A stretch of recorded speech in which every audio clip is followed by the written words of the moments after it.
చేయండి.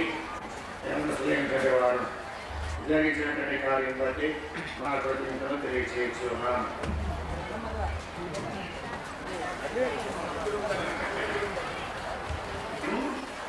7వ వచనం చదువుతున్నాం. సత్క్రియను ఓపికగా చేయొచ్చు, మహిమను ఘనతను అక్షయతను వెలుగువారికి నిత్య జీవమునిచ్చును. మరలా ఇంకోసారి చదువుతున్నాము. రోమాపత్రిక 2వ అధ్యాయం 7వ వచనం. సత్క్రియను ఓపికగా చేయొచ్చు, మహిమను ఘనతను అక్షయతను వెదకు వారికి నిత్య జీవమునిచ్చెను. ప్రార్థన చేసుకుందాం. సకల యుగములలో అక్షయుడమును అదృశ్యమును అద్వితీయ దేవుడైన పావన తండ్రి, నీకు వందనములు, స్తోత్రములు, స్తోత్రము నాయన. ఇదిగో నీ కేవలమైన మేము నీ వాక్యమును ధ్యానించుకొని కోరుచున్నాం.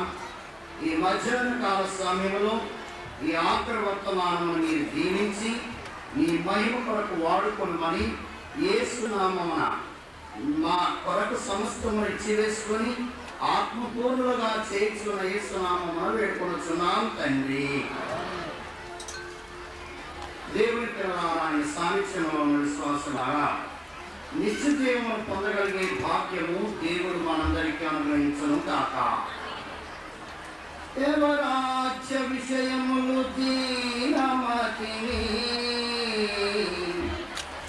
వరుసగా నేర్చుకొని వారు వాటి వశము గానములు వారి వశమౌను గానగలుగు సుఖము భూమియాందు శుభము శుభము.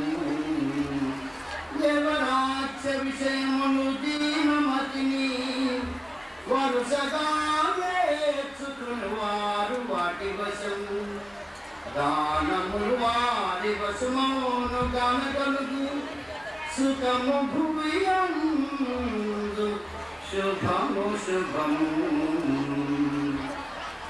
మరొక పక్షి కూడా పాడుతున్నాం. ఆవగింజంత విశ్వాసమరి ఉన్నా, ఆవగింజంత విశ్వాసమరి ఉన్నా కొండ కదలి సముద్రాన తూలిపడును. ఆవగింజంత చిరుపాపమంటియం వధువు సంఘమునకు చేరుటెట్లు. దేవుని పిల్లలారా, దేవుని యొక్క వాక్యంలో రోమాపత్రికలో 2వ అధ్యాయంలో 7వ వచనంలో ఒక గొప్ప సత్యాన్ని దేవుడు మనకు బయలుపరుస్తూ ఉన్నారు. రోమాపత్రిక 2వ అధ్యాయం 7వ వచనంలో నిత్య జీవనం గురించినటువంటి ఒక గొప్ప మాట మనకి కనబడుతూ ఉంది. అయితే నిత్య జీవనం గురించి ఒకప్పుడు ఒక ప్రశ్న యేసు ప్రభువు వేశాడు. ఒక యవనస్తుడు లూకా సువార్త 18:18లో ఈ మాట మనము చూడగలుగుతాం. లూకా సువార్త 18వ అధ్యాయం 18వ వచనంలో ఇలా ఉన్నది.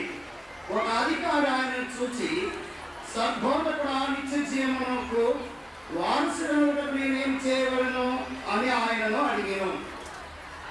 ఇక్కడ నిత్య జీవనకు వారసునడానికి నేనేం చేయాలి అని యేసు ప్రభు దగ్గరికి వచ్చి వేసినటువంటి ప్రశ్న. ఆయన 2 విషయాలు అక్కడ చెప్పారు. ఒకటి ఏంటంటే, నీవు ఆజ్ఞల ప్రకారం నడువు. రెండవది ఏంటంటే, నువ్వు ఆజ్ఞల ప్రకారం నడుస్తూ ఉన్నారని చెప్తున్నావు కనుక నీకున్న ఆస్తిని అమ్మివేసి నన్ను వెంబడించు, అది వేదలకు ఇచ్చి నన్ను వెంబడించు అని ప్రభు చెప్పారు. ఇక్కడ 2 మాటలు ప్రభు మనకు చెప్పారు. అయితే రోమాపత్రికలో పౌలు గారు రోమా సంఘానికి రాస్తూ 2వ అధ్యాయంలో 7వ వచనంలో ఈ మాటను మరలా జ్ఞాపకం చేస్తున్నారు. సత్క్రియను ఇక్కడ మనం చూస్తే 3 మాటలు ఈ యొక్క వాక్యంలో కనబడుతున్నాయి. ఇది 1955 సంవత్సరంలో అయ్యారు గుంటూరులో ఉన్నప్పుడు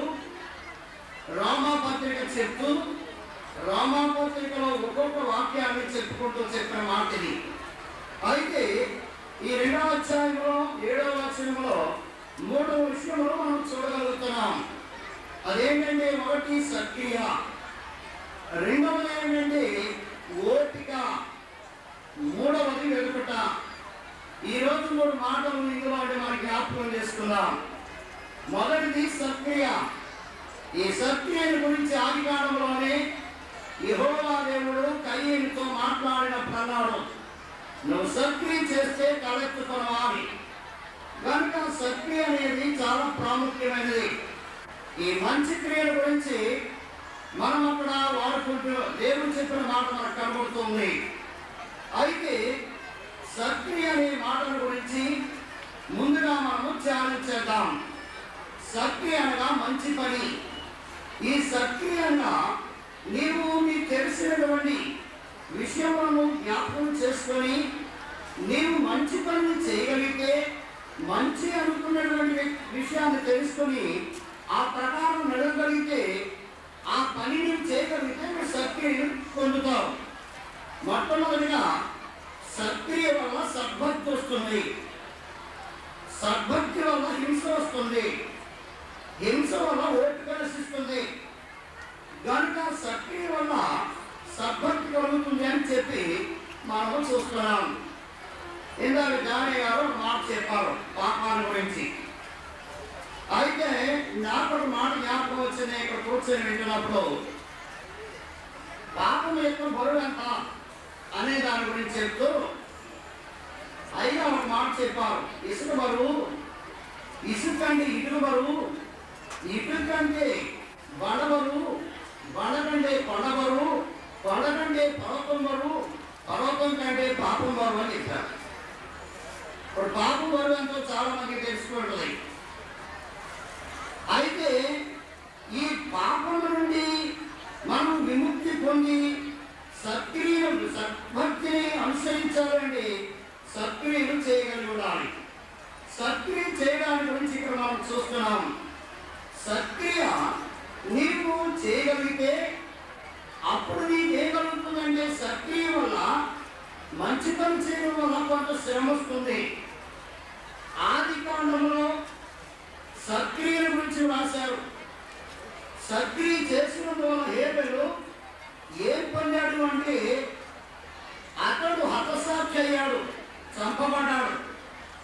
కనుక సక్రియ చేసిన వారికి తప్పక శ్రమ వస్తుంది. భక్తిని వెంబడించిన వారికి తప్పకుండా శ్రమ వస్తుంది. భక్తిలో ఉన్న వారికి, సద్భక్తిలో ఉన్న వారికి శ్రమ రావడం అనేది మనకు కనబడుతుంది. అయ్యగారికి ఈ పాఠం చెప్తూ ఒక విషయాన్ని జ్ఞాపకం చేశారు. దేవదాసయ్య గారికి గడ్డం గీసాయన ఆయన నాట క్షమ చేశాయన. ఆయన పేరు ఆశీర్వాదం. ఆయన గడ్డం గీస్తూ కొంత పరధ్యానంగా ఉండడం వల్ల అయ్యగారి యొక్క శరీరంలో కోసుకుంది. అప్పుడు అయ్యగారి శరీరం కోసుకున్నప్పుడు అయ్యగారు అన్నారు, అబ్బాయి ఆశీర్వాదం, నువ్వు పరధ్యానంగా ఉన్నావు, నా శరీరం కోసుకుంది, ఇదిగో చూసేవా రక్తం వస్తుంది అన్నాడు. అతనన్నాడంటే, అయ్యగారండి మీరే చెప్తారు కదా సహించుకోవాలని అని మళ్ళీ అయ్యగారికి చెప్పాడు. ఆ మాట అయ్యగారు మళ్ళీ అది చెప్పారు. అయితే ఓపిక అనేది చాలా అవసరం. ఓపిక లేని కోణం వల్ల చాలా కష్టాలు పడతాం. నీవు 3 విషయాలు తెలుసుకుంటే మరి 3 విషయాలు నీకు వస్తాయి. మొదటిది సక్రియ, రెండవది ఓపిక కలిగి ఉండడం, మూడవది వెదరడం. దీనివల్ల 3 విషయాలు మనకు కలుగుతాయి. ఒకటి మహిమ, రెండవది ఘనత, మూడవది అక్షయత. ఈ 3కి 3 ఉన్నాయి. మహిమ, ఘనత, అక్షయత అనే 3 విషయాలు చెప్పారు. మహిమ అనేది మనం చేసే మంచి పనుల ద్వారా దేవుని వల్ల వచ్చే ఆ యొక్క దేవుడిచ్చే స్థితిని మహిమ అంటారు. మనం మంచి పని చేయడం వల్ల పరలోకంలో మనకు మహిమ కలుగుతుంది. రెండవది ఘనత. ఒక మంచి పని చేయడం వల్ల ఇతరుల చేత మనం ఘనత పొందుతాం. ఇది లోకమిచ్చేది. మూడవది అక్షయత. అక్షయత అంటే విడిచిపెట్టకుండా మంచి చేయడం వల్ల క్షయమైనది అక్షయతగా మార్చబడుతుంది. ఈ మూడు విషయాలు మనం ఇక్కడ చూస్తూ ఉన్నాం. దేవుని సంఘమా, నిత్య జీవనలోని వెళ్ళాలి అంటే మంచిని వెంబడించాలి. మన తండ్రి గారు చక్కగా రాశారు, మంచి చేరుడి దానిని అనుసరించి జీవించుడి, మంచి మార్గమున మాటి మాటికి వచ్చును దాని ఇంచిత్తైనను మంచి గూర్చి వంచన దారి అటాంచు తలంపట, మంచి చెడ్డలందు తింపంగా మన సాక్షిని ఇమ్మని దేవుని ఎంచి ప్రార్థన చేయుచు స్తుతితో చేరి జీవించుడి, దేవాది దేవుని చేరి జీవించుడి. దేవుని పిల్లలారా, మంచిని చేరమని మన తండ్రి గారు చక్కగా రాశారు. లోకము చెడు వైపు మొగ్గుతుంది కానీ మంచి వైపు మొగ్గడం లేదు. కనుక సత్క్రియను బట్టి మహిమ కలుగుతుంది. దేవుని సంఘమా, విశ్వాసాలను సత్క్రియను చేయగలిగి ఉండాలి. ఆనాటి సంఘమైనటువంటి ఆది సంఘంలో సత్క్రియ చేయడం వల్ల అనేక శ్రమలు వారు అనుభవించారు. ఆది కాల సంఘమని పరీక్ష చేస్తే వారు శ్రమలకు ఎదురెక్కారు. సత్క్రియను బట్టి సద్భక్తి వస్తుంది అని 2వ తిమోతి పత్రిక 3వ అధ్యాయం 12వ వచనంలో ఉంది. 2వ తిమోతి పత్రిక 3వ అధ్యాయం 12వ వచనం మీరు చూసినప్పుడు అక్కడ సద్భక్తితో బ్రతుకను ఉద్దేశించే వారికి ఏం కలుగుతుందనుంది? హింస కలుగుతుంది. హింస అనగా శ్రమ. సత్క్రియల వలన సద్భక్తి కలుగుతుంది. సద్భక్తిలో ఉన్న వారికి హింస వస్తుంది. కనుక హింసలో ఉన్నవారు ఏమి కోల్పోతారంటే ఓపికను కోల్పోతారు.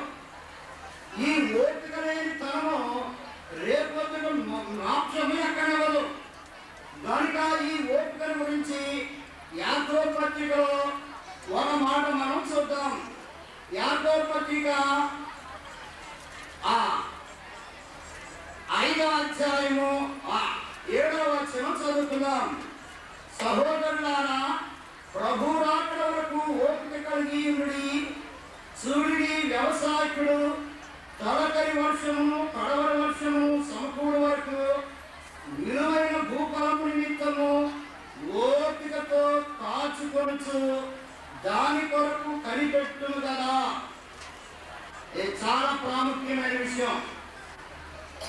ఓపికతో కనిపెట్టుట. దేని కొరకు? దేవుడిచ్చే ఫలము కొరకు.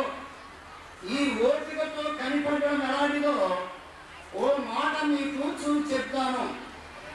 ఇది సుందర్ సింగ్ గారి యొక్క ఉపమానంలోని మీ జ్ఞాపకం చేసుకున్నాను. పారసీక దేశపు రాజు ఒక రాజుగారు ఉండేవాడు. ఆ రాజుగారు కొలువులో 40 మంది క్రైస్తవులు ఉండేవారు. ఈ 40 మంది క్రైస్తవులు సైనికులు దేవుని నమ్ముకొని జీవిస్తుండేవారు. ఈ పారసీక రాజుగారు ఆ క్రైస్తవులు కనిపెట్టాడు, కబురు పెట్టాడు. ఏమంటే, మీరు మీ మతమును విడిచిపెట్టి పారసీక మతంలోకి వచ్చేయండి అని చెప్పి కబురు చేశాడు. ఆడేమన్నారంటే ఏం కుదరదు, మేము మా ప్రభుని విడిచిపెట్టామన్నారు. అయితే విడిచిపెట్టకపోతే మీరే అనుభవించండి అని చెప్పి వారికి కొంత గడువు ఇచ్చి ఆ గడువు లోపల మార్చుకోమని చెప్పాడు. ఆ గడువు కాలం పూర్తయిన తర్వాత వచ్చారు దగ్గరికి. వచ్చాక